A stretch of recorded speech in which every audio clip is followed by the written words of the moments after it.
Morning. Well, it's morning for me as I record Nuggets of Gold today. Back on the porch. Haven't been here for a while, but I read something in my Bible today that I wanted to share with you. Before I get to that, just want to show you many weeks ago, a couple months ago, showed you the initial stages of the garden. And back here, let's see if we can zoom in a little bit. Nope, can't zoom in, but there's the garden. We got some tall tomatoes and we've got some carrots. We are pretty much done with beans and peas for the year, but that's what's going on here at the Gold House. This weekend we are going to be doing some canning of pickles, and we're going to try peaches for the first time. Anyway, just a little bit of Gold family life. Right here, 1 Samuel, no, 2 Samuel is where I've been reading in my own personal reading time. 2 Samuel chapter 10, a verse hit me as both honest and encouraging, and I wanted to share it with you this morning. It's 2 Samuel 10, verse 12. Now, what is happening? I just looked at a bird that went crazy in the bush over here, and 2 Samuel 10:12. What's happening is a king in a neighboring country to Israel has decided that he doesn't like King David and doesn't like Israel, so he has banded together with several other nations, and they are coming to fight and attack Israel. And David gets his best generals to draw up a battle plan. And in the midst of drawing up their battle plan, on the night before the battle, one of the generals says this: "Be of good courage, and let us be courageous for our people, and may the Lord do what seems good to him." Man, I don't know how much I live with that much trust in the Lord. Here's how I translate that verse. I'm going to read the verse again here. Be of good courage, and let us be courageous for our people, and may the Lord do what seems good to him. So the first half of the verse reads to me this way: use your might to do all that is right.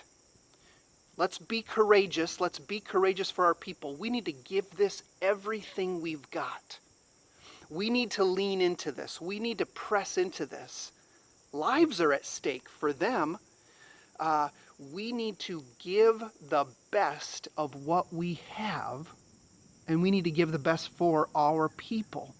But then at the second half of the verse, he says, "And may the Lord do what seems good to him." And that is a submission of the results to the Lord. It's yielding the outcome and saying, whatever comes about, we are going to trust the Lord. And he doesn't say we're going to trust the Lord and know that we are going to get our way. He doesn't say that we have a guaranteed victory. He says, may the Lord do what seems good to him. Man, this is both heavy and honest, and also very encouraging to me. It's a challenge to my heart this morning. Use your might to do all that is right, and yield the results to the Lord, trusting that his will is going to prevail, and whatever his will is, it's going to be the best in the long term. That's my take on interpreting it. It reminds me of Proverbs 3, 5, and 6. Trust in the Lord with all your heart, and don't lean on your own understanding. In all your ways acknowledge him, and he will make your path straight. So I set out to use all of my might on a day-by-day basis to lead my family. I use my might as a dad to bless my children. I use my might as a husband to bless my wife. And then I need to leave the results of my efforts to the Lord, because there's lots of days my kids are not responding with, "Oh, great daddy. Thank you for your wisdom, your love, your discipline, and your leadership."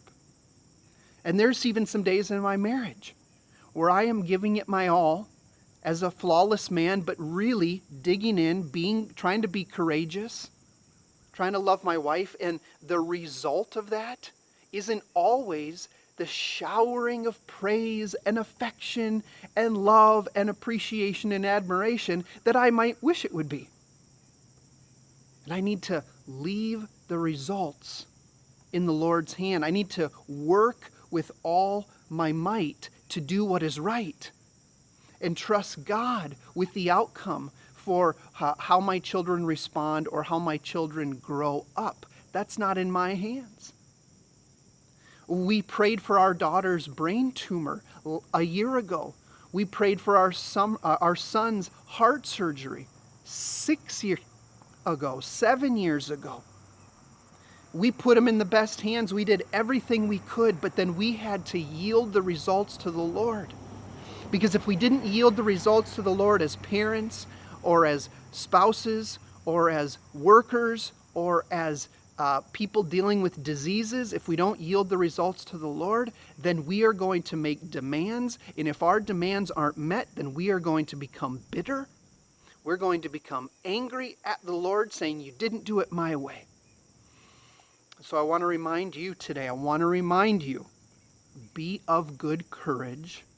Use your might to do all that is right, and then let the Lord do what seems right to Him. Yield the results to the Lord. Let God map out the big picture. He will do a better job than you or me. We'll see you next time.